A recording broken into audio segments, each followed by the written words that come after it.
हे आहे DS news network. आपण पाहत आहात आपली बातमी आपला आवाज.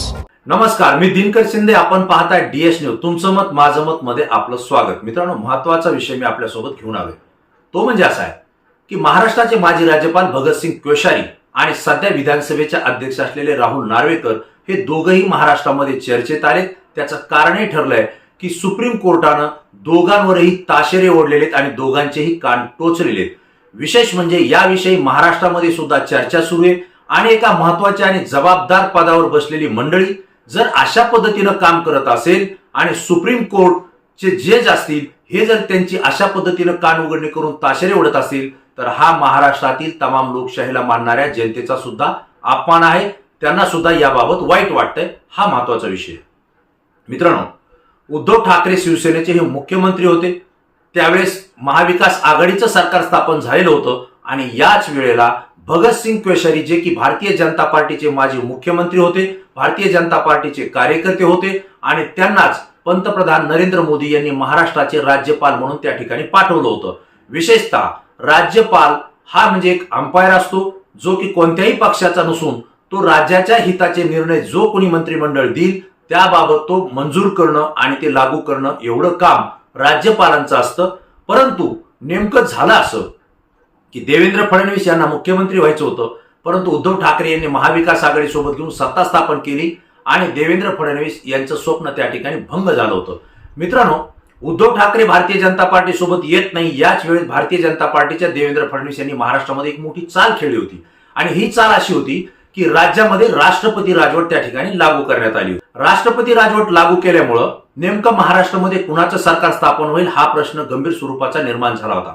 कारण भारतीय जनता पार्टीकडं जेवढी काही आमदार सत्ता स्थापन करण्यासाठी पाहिजे होते ते नव्हते आणि दुसरा गट त्यांच्यासोबत यायला तयार नव्हता. त्याच वेळेस उद्धव ठाकरे यांनी मात्र महाविकास आघाडीसोबत बोलणी सुरू केली होती. त्यांच्या बैठकावर बैठका होत होत्या आणि कदाचित महाराष्ट्रामध्ये महाविकास आघाडी म्हणजेच शिवसेना उद्धव ठाकरे गट असेल, राष्ट्रवादी शरद पवार गट असेल किंवा काँग्रेस या तिघांचं मिळून राज्यामध्ये सरकार स्थापनेचा निर्णय झाला होता. अशाच वेळी देवेंद्र फडणवीस जे की भारतीय जनता पार्टीचे महाराष्ट्रामध्ये मुख्यमंत्री होऊ इच्छित होते आणि पंतप्रधान असलेले नरेंद्र मोदी असतील किंवा गृहमंत्री असलेले अमित शहा असतील यांच्यामध्ये चर्चा झाली आणि या महाराष्ट्रामध्ये राष्ट्रपती राजवट त्या ठिकाणी लागू करण्यात आली. यामुळे महाविकास आघाडीला सत्ता स्थापन करताना अनेक अडचणी येत होत्या. अशाच वेळी राष्ट्रवादी काँग्रेसचा अजित पवारांचा गट हा देवेंद्र फडणवीस यांनी अंतर्गत बैठका घेऊन रात्री बेरात्री एकमेकांना भेटून चर्चा करून जे काही तडजोडी झाल्या असतील त्या करून सत्ता स्थापनेचा निर्णय त्या ठिकाणी घेतला. आणि मित्रांनो, आपण सर्व महाराष्ट्रातले जाणते लोक आहात. आपल्याला राजकारणाची आणि समाजाच्या अनेक गोष्टीची अनेक घटकांची माहिती आहे. ज्यावेळेस देवेंद्र फडणवीस आणि अजित पवार एकत्र रातोरात आले होते त्याच वेळी रात्रीच्या वेळी याच भगतसिंग कोश्यारी यांनी राष्ट्रपती राजवट हटवण्याची विनंती केली आणि राष्ट्रपतींनी सुद्धा रात्रीच राष्ट्रपती राजवट माघार घेतली. मित्रांनो, एका रात्रीच खेळ चाले अशा पद्धतीचा हा कार्यक्रम झाला आणि भगत कोश्यारी यांनी जी राष्ट्रपती राजवट लागू करण्याची शिफारस केली त्यांनीच रात्री राष्ट्रपती राजवट काढण्याची विनंती केली आणि राष्ट्रपती राजवट निघली. त्याच वेळी पहाटेचा म्हणजे जवळपास 7-7:30च्या आसपास देवेंद्र फडणवीस भारतीय जनता पार्टीचे यांनी मुख्यमंत्री पदाची शपथ घेतली आणि राष्ट्रवादी काँग्रेसचे अजित पवार यांनी उपमुख्यमंत्री पदाची शपथ घेतली. आणि महाराष्ट्रातल्या लोकांना ही शपथविधी पाहताना आपण स्वप्नात आहोत असं वाटलं, कारण यापूर्वीच्या महाराष्ट्रातल्या राजकारणाच्या इतिहासात अशी घटना कधीही घडली नव्हती. ही घडली कधी तर भारतीय जनता पार्टी देशात आणि राज्यात सत्तेत आल्यानंतर ज्या घडामोडी मग त्या चुकीच्या होत आहेत योग्य होत आहेत याचं विश्लेषण आपण नंतर करू. परंतु जनतेच्या मनाला कुठेही ती गोष्ट शिवत नाही किंवा ऐकवत येत नाही अशा घटना महाराष्ट्रामध्ये घडल्या आणि म्हणून पहाटेचा तो शपथविधी महाराष्ट्रातल्या जनतेला एक स्वप्न वाटलं. परंतु झालं असं की 72 तास हा शपथविधी रंगला. 72 तास मध्ये हे सरकार राहिलं म्हणजे देवेंद्र फडणवीस आणि अजित पवारांचं. परंतु शरद पवारांनी भारतीय जनता पार्टी सोबत जाण्यास नकार दिला आणि हे सरकार पुन्हा एकदा त्या ठिकाणी कोसळलं आणि परिणामी महाविकास आघाडीचं उद्धव ठाकरे यांच्या नेतृत्वाखाली राज्यात सरकार स्थापन झालं. मित्रांनो, जसं सरकार स्थापन झालं तसं राज्यपाल म्हणून जे काम करत होते भारतीय जनता पार्टीचे कार्यकर्ते आणि माजी मुख्यमंत्री भगतसिंग कोश्यारी यांनी एखाद्या राजकीय पक्षाच्या कार्यकर्त्यानं विरोध करावा तशा पद्धतीचा महाराष्ट्रातल्या उद्धव ठाकरे सरकारला विरोध केला. योगायोगानं किंवा दुर्दैवानं याच वेळी महाराष्ट्रामध्ये कोरोनाची साथ आली, देशामध्ये हाहाकार माजला. परंतु उद्धव ठाकरे नव्यानं मुख्यमंत्री झाले, ज्यांना मुख्यमंत्री पदाचा अनुभव नव्हता, आमदारकीचाही अनुभव नव्हता, परंतु त्यांनी मुख्यमंत्री म्हणून या कोरोनाच्या काळामध्ये अत्यंत म्हणजे गंभीर परिस्थिती असताना 2.5 वर्ष कारभार चालवला. विशेष म्हणजे लोकांचं आरोग्य व्यवस्थित ठेवलं, अनेकांचे जीव वाचवण्यासाठी काम केलं. अनेक कामं त्यांच्या काळामध्ये झाली. शेतकऱ्यांची कर्जमाफी झाली, विकासाची कामं त्या ठिकाणी रुकली नाही. परराज्याचा असेल, परदेशाचे असतील, अनेक व्यवहार, अनेक उद्योग महाराष्ट्रामध्ये आणण्यासाठी सुद्धा उद्धव ठाकरेंनी त्या काळामध्ये लॉकडाऊन असताना, कोरोना असताना अनेक प्रयत्न केले आणि त्याला यश पण आलं. परंतु हे सगळं करत असताना सातत्यानं सरकारला कुठंतरी अडचणीत आणायचंय यासाठी भारतीय जनता पार्टीचे अनेक नेते कधी थाळ्या वाजवत होते, कधी टाळ्या वाजवत होते, तर कधी दिवे लावत होते. अशा पद्धतीनं वातावरण निर्मिती करून मंदिराचे दरवाजे उघडा म्हणून सांगत होते, किंवा जे काही नवनीत राणा असतील किंवा त्यांचे मिस्टर आमदार राणा असतील, या दोघांनी तर हनुमान चालीसा म्हणून रस्त्यावर उतरण्याचा प्रयत्न केला. म्हणजे एन प्रकारे उद्धव ठाकरे यांच्या सरकारला अडचणीत आणण्याचा प्रयत्न केला.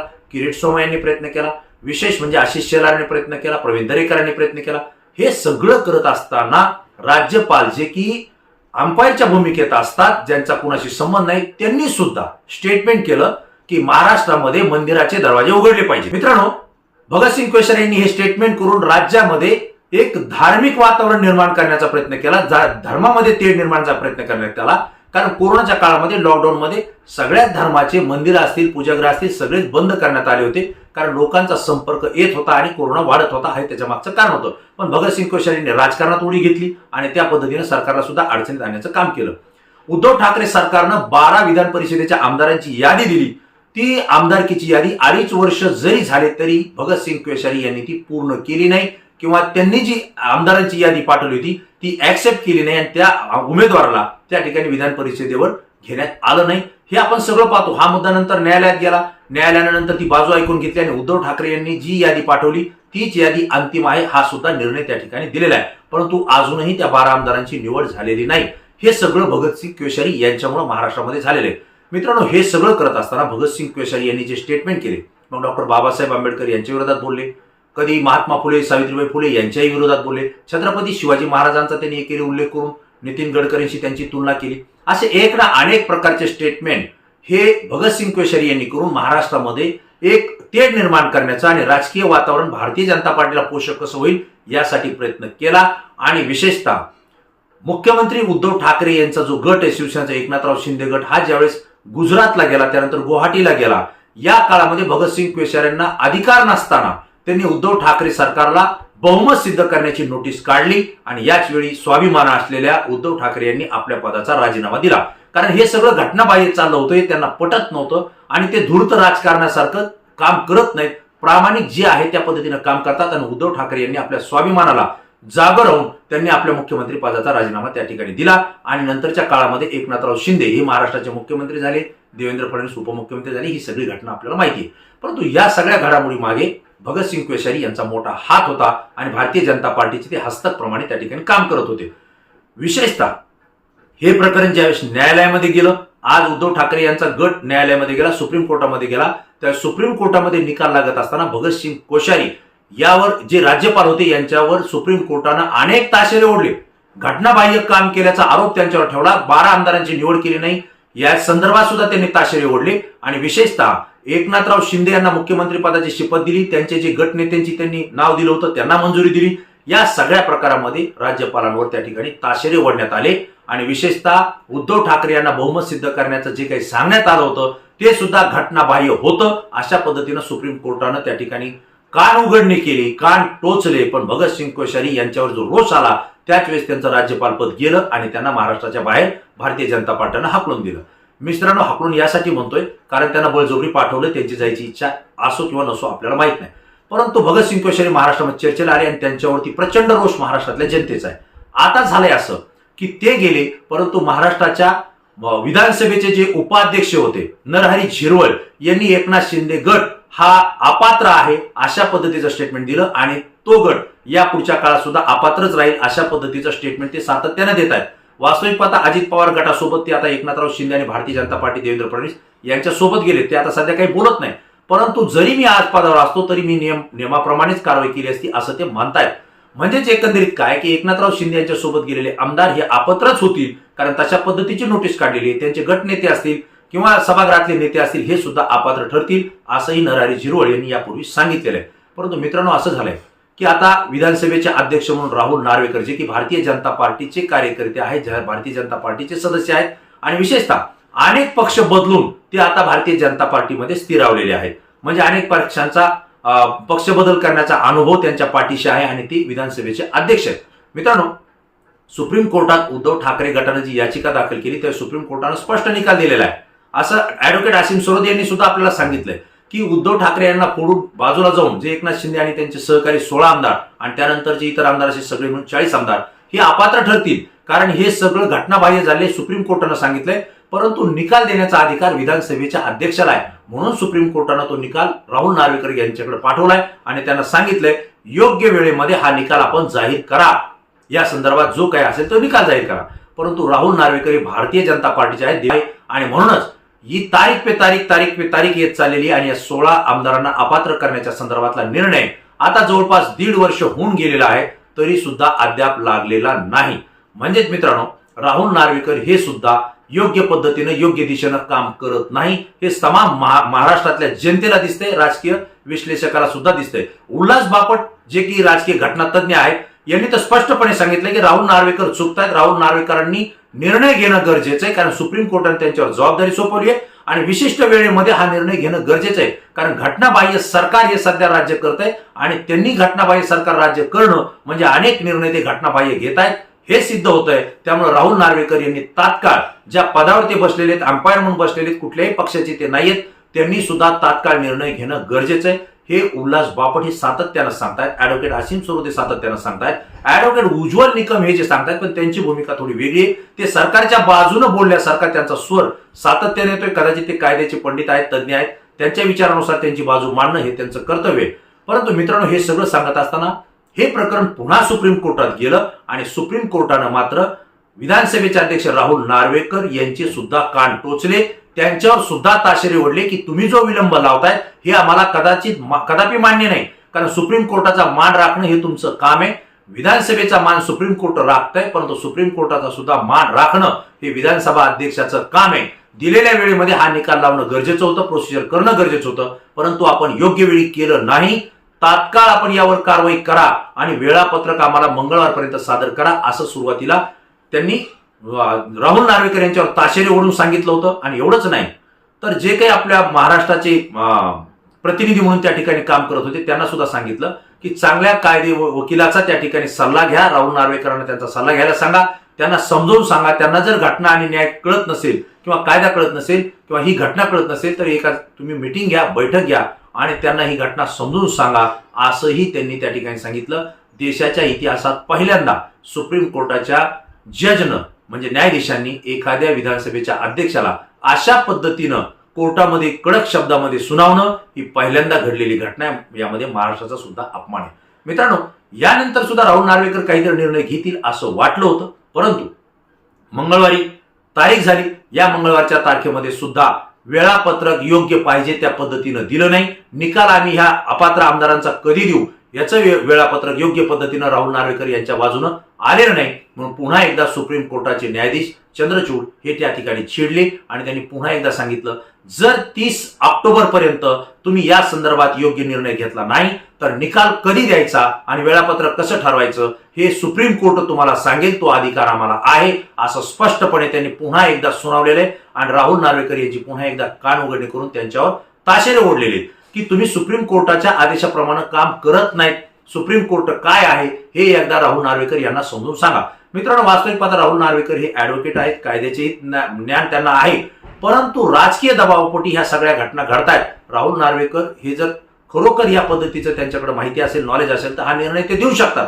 उल्हास बापट सुद्धा त्या ठिकाणी सांगतायत, ऍडव्होकेट असीम सरोदे सांगतायत की फक्त निकाल जाहीर करायचा आहे आणि सुप्रीम कोर्ट सांगतायत की तुम्हाला जो निकाल द्यायचा असेल तो तुम्ही द्या, पण वेळेच्या आत द्या, कारण वेळेच्या नंतर दिलेला निकाल हा अन्यायकारकच असतो. कारण निवडणुकीची तुम्ही कोणत्या वाट पाहतायत अशा शब्दात ते राहुल नार्वेकर यांना बोललेले की कुठल्या निवडणुकीची तुम्ही वाट पाहतायत, निवडणूक झाल्यानंतर निकाल देणं यामध्ये कुठलाही निकाल योग्य नाही, अशा पद्धतीची कानउघडणी सुद्धा सुप्रीम कोर्टानं केलेली आहे. मित्रांनो, आता 31 ऑक्टोबर ही शिवसेना यांच्या निर्णय घेण्यासंदर्भात आहे. त्यासोबत शरद पवार यांनी एक याचिका दाखल केलेली आहे की अजित पवार गट हा बडतर्फ करावा, त्यांनाही अपात्र करावा, त्यांनाही नोटीस दिलेली, त्याविषयी सुद्धा निर्णय होणं गरजेचं आहे. पण विधानसभेचे अध्यक्ष राहुल नार्वेकर या संदर्भात सुद्धा तात्काळ कुठलीही कारवाई करायला धजत नाहीत, ते करत नाहीत आणि विलंब करतायत. विरोधी पक्षनेते त्यांच्यावर या पद्धतीचे आरोप करतायत आणि विशेषतः ते आपल्याला सुद्धा दिसते, कारण सुप्रीम कोर्टानं आता झापलेले आहे.